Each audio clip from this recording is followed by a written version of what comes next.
ఇప్పుడు వీడెవడో మతం మారాడంటే దాని అర్థం ఏమిటి? వాడెవడికో సపోర్ట్ బ్రిటిష్ వాళ్ళకి సపోర్ట్ చేస్తున్నట్టే కదా, అంటే వాడికి ముంచట్టే ఆలోచన.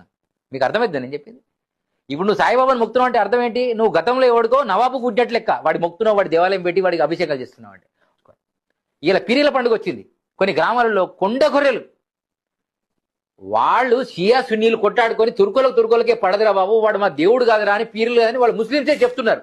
సిగ్గు శరం లేకుండా హిందువులు బొట్లు పెట్టుకొని పట్టు చీరలు కట్టుకొని కంకరాలు కట్టుకొని, అమ్మ మీరు ఎవడికి పుట్టారా? నవాబులకు పుట్టారా?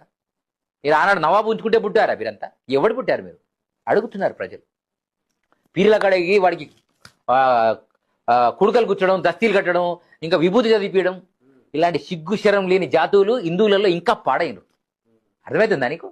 అంటే నువ్వు మసీదుకు నువ్వే ముక్తివి, చర్చికి నువ్వే ముక్తివి, ఈడ రామాలయానికి నువ్వే ముక్తివి, శివాలయానికి నువ్వే ముక్తివి, లాస్ట్కి బొందకు నువ్వే ముక్తివి. అసలు నువ్వు ఎవడరా? సనాతన ధర్మం అంటే ఏంటో తెలుసా? సత్యమే సనాతనం. అర్థమైందా? ధర్మాలు ఉన్నాయి, క్రిస్టియన్ ధర్మం వేరు, ముస్లిం ధర్మం వేరు. వాళ్ళ ఆలోచన ప్రకారం వాళ్ళు బతకనియండి. నువ్వెందుకు మారుతున్నావు? వాడు అమెరికా వాడు వచ్చి ఇక్కడ మనోడు ఇక్కడికి వచ్చి జై హరే రామకృష్ణ హరే కృష్ణ అంటున్నారు.